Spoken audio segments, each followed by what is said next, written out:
Hello, welcome to ghostPrime Reviews. So I'm here to talk today about Legacy Blitzwing. Particularly, we've gotten a fair amount of Blitzwings, and most Blitzwings tend to get at least one mode right, not all three. It seems to be very challenging to get a tank and a plane to work together, as I can imagine it would be. And this was not an exception in that.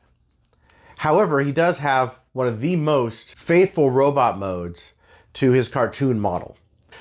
Anyway, lots to say, so please subscribe if you haven't, and hit that thumbs up button, give me a comment, and without any further ado, let's get to the review.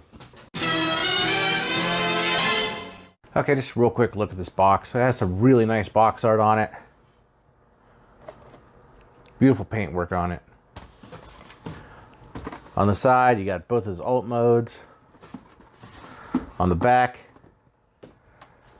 steps from 32 steps into the jet, and then 41 steps to the tank. You also have the QR code there, which shows this. Nice artwork on the side that actually matches up with Autobots. Transfers Legacy on top. Here's everything it comes with. I actually have this in two pieces here. These pieces do go together. You have this hand thing, and it can attach here for reasons. And it's painted nicely enough. And anyway, so there's a peg on the inside, and there's a hole right there. There's a peg here, so you can attach to any 5mm port. So this actually fits in like that for tank mode.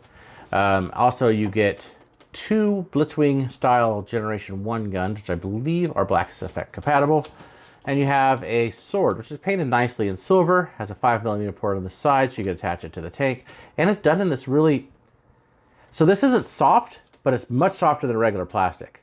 I'm sure this would... I could actually probably break it eventually, but it's like a rubberized plastic. But it's not that bad, actually. I would prefer this to having a little sharper tip. That's probably why it's rubberized. That has a sharper tip than a very rounded tip. But it works. I have no problems with being rubberized. You get a set of instructions, which are done, clear instructions. And then you get Blitzwing in his tank mode, and he is packaged in tank mode. Also, you see the jets out back and the cockpit out front. One thing I do want to talk about the cockpit, that was an error in Generation 1 for the animation, for the character design. The actual turret goes the other way around. If you look on the actual tank, the turret goes the other way around. You can't really do that with this one and make it look right. This is a different type of tank entirely, but the turret does swivel. You can move that this way, and the barrel actually goes up and down, which is very nice. But this is not large enough to have any blast effects in it. But it does have some wheels. There's the underside, and it rolls okay. Now you can put the guns on any 5mm port if I don't just fumble it all. Right there. They could go on the sides here or here. Doesn't really matter, wherever you want to put them. The other swords go on the other side as well. So it's all this weapon storage could go here. And these actually are supposed to be missile pods or something. And what they do is there's these slots right here. And you see on the bottom, there's a right there. And it's, I guess, a peg and a slot. And you take it and you kind of put it on like that. And that goes for both sides. There's a little slot there, and that holds that on well enough to be used. And I guess, sure, these are kind of throwaway pieces. These pieces are going to go in a bag and be put away and probably never seen again. It just adds to the overall cost of the figure, this being a leader class. Let's just take those off because they're just going to fall apart. I'm just going to move all the stuff here. And we'll get into a few comparisons. First up for comparison, there is the original Generation 1. As you can see, it's much larger and a much different style of tank. Don't let anyone tell you different. I know this is the front in the cartoon. This is the front in real life. So I guess choice is up to you which way you like it. Thrusters are there. Thrusters are there. Cockpit's there. So that's how the cartoon had it. Like that. So it's up to you however you display it. Your toy. Whatever. I like to put it the correct way. That's how the tank is in real life. This one is not a real tank. Moving on a few decades, there it is with the, oh God, which one was this? Generations? Was it Thrilling 30? I don't remember. Kind of a pain to stick out, whatever. Kind of a pain to stick together. That's how these look.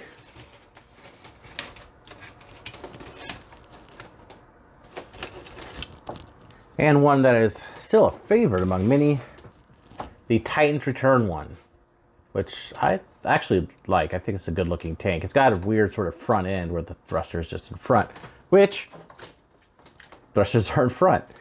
So you got that sort of thing going on, which is weird that they did this. They just decided to switch it around. I think it's kind of clever, I guess. Neither of them really look like a tank. This looks like a plane folded over a tank, and this one looks like a plane sticking out of a tank. So I guess pick your poison on the tank mode. They just can't get these things perfect. It's very hard to do, I know, but there they go. So moving on to transformation with this thing, we can transform it from this into the jet. First thing we want to do is disconnect the arms here. So open that up, and there's a little down in there. It's connected to the arm. Let's go ahead and just pull that out like that and up. And you saw this like that. Go ahead and fold that around like that. Same for the other side. So you have something like this. Take this top piece, pull it, untab that. I'm gonna pull this whole section up. So this is, of course, all the thrusters and everything. This will be the cockpit. But once you have this up, you have access to the head. You also want to pull this forward so you could swing. See, actually, swing this open. At least that's what I do. I have to get my finger in there, so I need a good position to do it, because this thing's actually really hard to get out of there. There we go. Do that, and you can go ahead and just close it right back up. So you take these arms. Actually, let's first go work with the legs. So take the legs, just separate the legs, because the wings are wrapped around the legs, right? So you go like this, open them up. Just open them all the way up. So you see how the leg slides in there. I'll move these out of the way. That's right, move these out of the way. So open that all the way up. Slide these out. Actually, take that back. You don't need to slide the legs out just yet. Then after the wings are open, let's move these out this way so we could actually use this a little better. We get to switch all the way around like that. Put that down, and peg the legs back together. So you have the top looking like that. Then what you want to do is take the arms, disconnect them here. They are on a kind of like an arm here. And go ahead and push those back. Do the same for the other side. Then all the way back, and so they tab right here, right there. Let me get that in focus. They just gotta go like that and make sure it's lined up. Tap it in, lined up, tabbed in. They hold once they're in. Right. So then we have most of the planes still. Damn, come on, stay in. We have most of the planes still there. So here's what we're going to do now. We're going to take these pieces, take the turret, and open that up, move the turret in, close that back. Now, I want to take these parts here. Actually, let's move that turret out of the way a little bit so I can show you. So move these in, and they snap kind of tight there. So other side too. Peg holes here, and here, and then here. So move this whole piece back. Then you want to peg, you kind of see it here, peg that in. Get it, my big old hands. Move out of the way, come on, peg in. Okay, peg in. Peg the front part in. There's the peg inside there. You go ahead and move that in. Find that. There we go. Other side. Squeeze together. Go ahead and move these in. And then take these top pieces for the wings, fold them over. And that's pretty much the jet. You have all this big stuff under there. I guess you could take the turret and let's get the landing gear out of the way. Go ahead and put that like that. And the jet sits like that.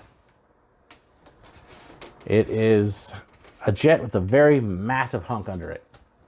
I mean, that is, I know it's supposed to resemble Generation 1, but oh man. Yeah, it's not good. It's just not good. It really, really isn't. And so we got weapon storage on this too. So to mimic the missiles, this is why you get two guns. To mimic the missiles here, you put each one of these guns on the side like this. Into that peg hole. And there is something you're supposed to do with these, and it's stupid. But so let's do it. Go ahead and take those out. Put this side here. I guess it goes like that. And then do the same thing with this one.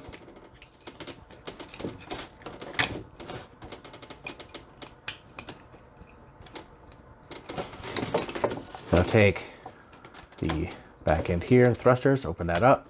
You can see these peg holes there. You got a peg right there. And then it goes on like that.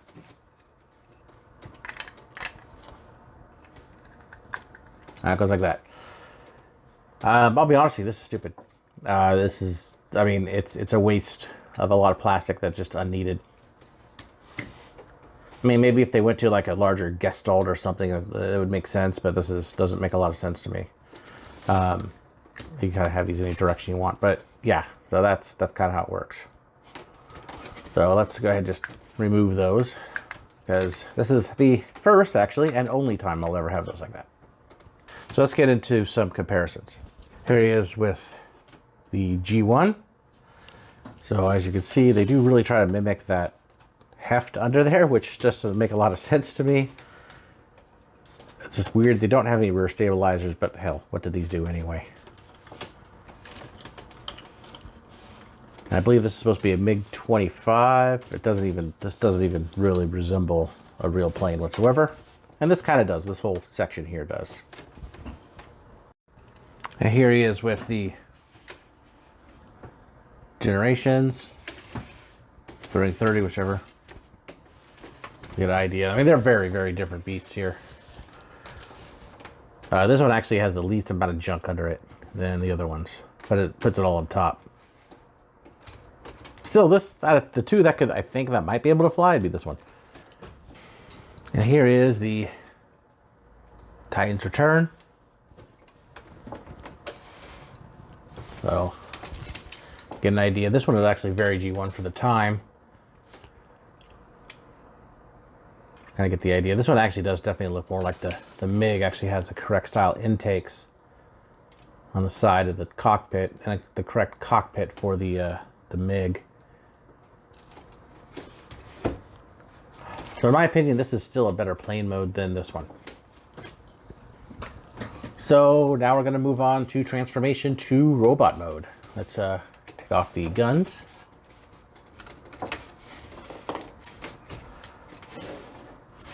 I'll go ahead and move this turret up. We're actually going to want to take these and put these back up. Let me go ahead and just untab this whole section, put the landing gear back, untab it from the legs and the arms. If it wants to, there we go. Just get that out of the way. So now these are all done. We go ahead and take the arms and tab them there. Open those up. Take the legs, take them down, actually extend these out. They tab in.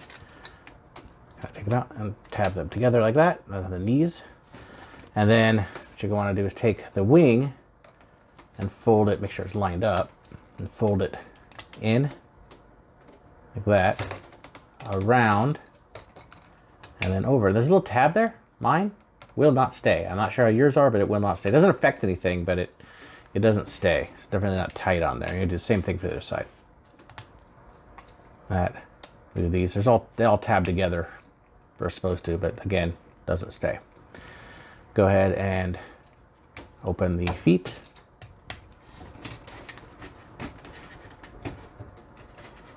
Right. So one thing I actually didn't show, this does have a little tab here and here. So that goes like that and tabs together because these stay in the front in the robot mode. So now we have this open. Go ahead and open that. Take this, open that out. Go ahead and put the, whoop, you can't see. It kind of helps if you can see, huh? So open the front, take the cockpit, open this piece here, put that in, close that up. Head comes out. This goes all the way up. Turn the head around, close the chest piece up. Go ahead and move this around. And this tabs in on the chest. Backpack goes like that. Arms come up, tap that in, tab, tab, snap. Just like that. These have come apart. Go ahead, just leave them how they were in jet mode. And the turret, you could put either which way you want. You could have it swing around if you want a barrel sticking all the way up, or you could have it short. Take the wings, fold these out. Now for the arms, pretty simple. Just take this whole section, move that like that. Here. Move the flap up so I can show you better. Around, go ahead and take the fists, flip the fists out, take this piece and cover up the hollow bit. Same thing for the other side. Up, round, fist, cover up the hollow bit. Transformation is easy, so that's good. It's really nice. Joints are also good. There he is in robot mode. So let's see him with his weaponry. Go ahead and just sword.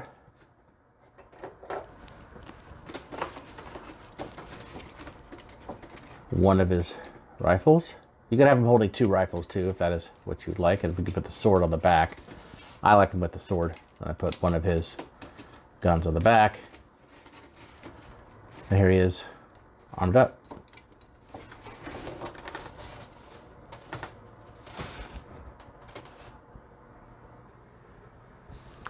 All right, articulation on this guy is the same that could be expected on pretty much anything.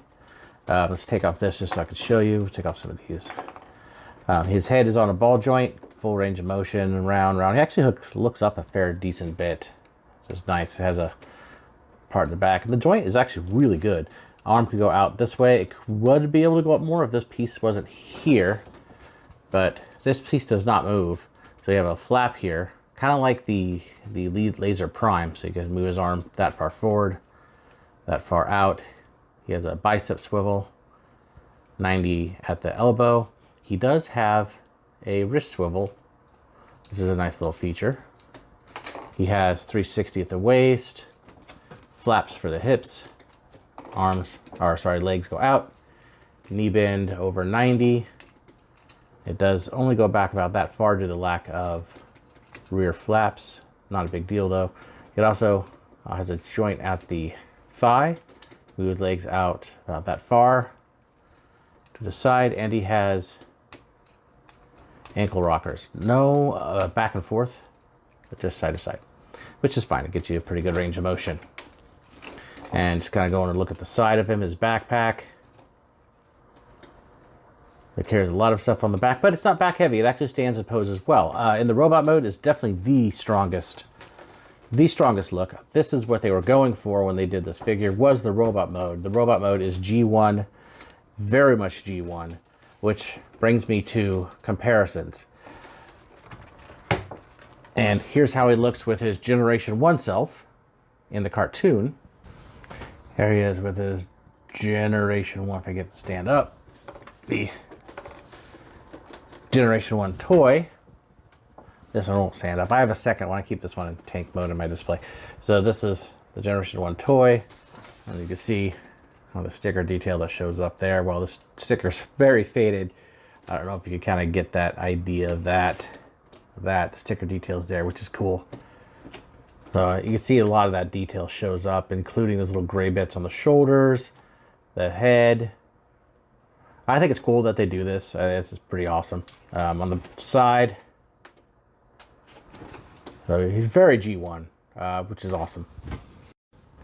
Yeah, there he is with the Classics version. Now this one isn't trying to be overly G1. It actually mixes the G1 with the animated. It has the changing faces and the cockpit and the chest, like the animated one does. So due to the popularity around that time of the animated, they decided to make the Classics Generations version a little bit more like the animated, probably to sell a little bit more.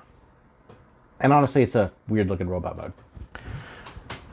And there he is with the previous version, the Titans Return. Now he is quite a bit taller. Also, if you notice, the face is purple, like the toy, where this one is silver, like the cartoon. And honestly, which one thing I did forget to do is this sculpt is beautiful. It's got a beautiful head sculpt on it. This one's kind of got this loose joints. Ultimately, this one's still a very good mold and a very good Blitzwing, and I could completely understand passing this one up to keep this one because it is still very good. It is a very fun figure. And that does bring up a question, is if we needed another Blitzwing. We're going to get characters over and over and over and over again. I guess that's another discussion, but which ones are the ones you're going to keep in your collection? Are you going to keep replacing and then have a whole ton of the same character for every character? Or are you going to pick your favorites and upgrade those ones when the time is right? So let's get on some final thoughts. So overall, the big question is, while we're here, should you be adding him to your shelf, your display? What are the benefits of this one? Well, the benefits are you're going to get a show accurate, or mostly show accurate, robot mode. That's the way you display your figures. And I would say, yeah, go for it. That's cool. That's what I'm doing. Going for the show mode for his bot mode, which I really have always liked. I'm glad this one does a good job at that. However, the Titans Return one is fantastic. If you want to keep that one, it's still a good choice. This is not a must-buy. He also comes with a bunch of extra Kibble bits, those Energon glove things that realistically they're just going to go in a bag and in a drawer and never be seen again until you inevitably sell it with the next Blitzwing comes out. So, you know, it does inflate the price, and that is also something to be considered. All in all, I do like him. I think he's very good, and he would be a good addition to a collection. So anyway, thanks for sticking with me to the end of the video, and I'll see you guys in the next review.